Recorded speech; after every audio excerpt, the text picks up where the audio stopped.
Okay, here's a Godzilla movie review for once. Well, I've seen this film tons of times, and it's called Godzilla vs. Destroyah, but in English language it's called Godzilla vs. Destroyer, which basically, most DVDs or the Blu-ray would have the English dub, but most of them, if you live around Japan, well, not to be racist, I'm not being racist, would have the Japanese dialogue instead. Like, for instance, what we got on demand, that's the dialogue we have of it.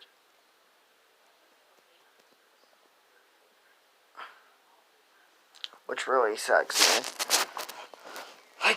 Like, I don't know how to speak that language. I do want to know, because, oh my word.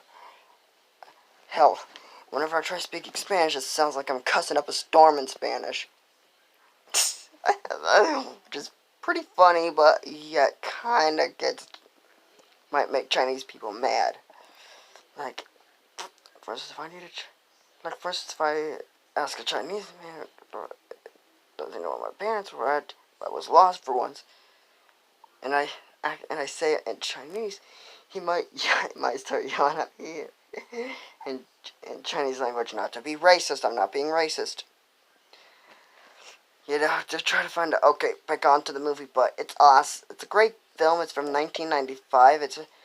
Basically, Godzilla in this film is going through a nuclear meltdown, which threatens to blow up the entire planet. Well, the first thing was a threat of him becoming a bomb and destroying the entire planet. The other thing was a meltdown that would probably take out everyone as well. But then this other monster known as destroyah, well, I'm calling him Destroyer for once, is loose after the 1954 Oxygen Destroyer incident. But after this, we get the note. We got Godzilla Jr. And of course, the ending basically shows him dying off, showing that's how the Heisei Godzilla series ends. Yeah, that's how it ended on that one. It's a great film. I definitely recommend it. I give it a 9 point. Frick it. I give it a 9. It's a great film. Watch it. I haven't seen Hocus Pocus yet, but when I watch it, expect that review next.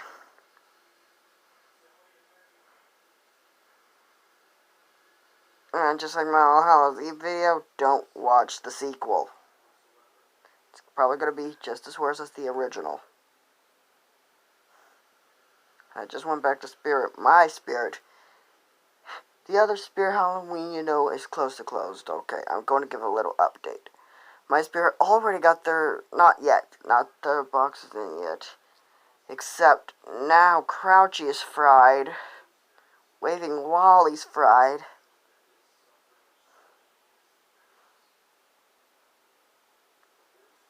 Yeah. And Arctic Dragon's voice no longer works. Collector works, finally. I got to see all his phrases. He finally works. They just didn't have him plugged in all the way, but the others are actually fried.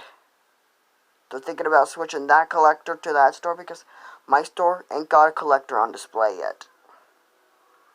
The big one. That store I mentioned is a tiny store.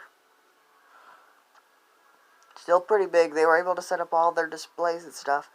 But they're thinking about switching the collector to that location. Okay? Which I'm shocked. They were so dumb not to plug it in all the way, because they had it plugged in all the way on the power strip, but they didn't have it plugged in all the way in the jack, so he would stop and then go. So when they plugged him in all the way, he now fully works. Which, that's a relief. Oh, an Arctic Dragon, one of his wings no longer flaps.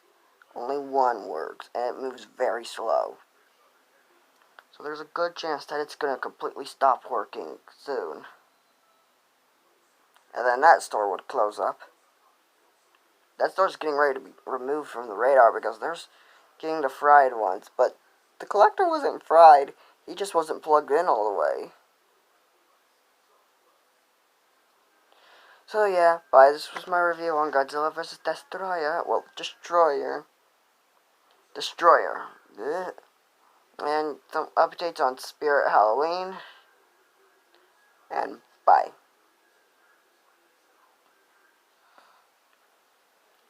Yeah, I can't wait for them to finally switch the collector to that store. You think you're so special because you're here. But actually, he fully works. I'm shocked. Bye.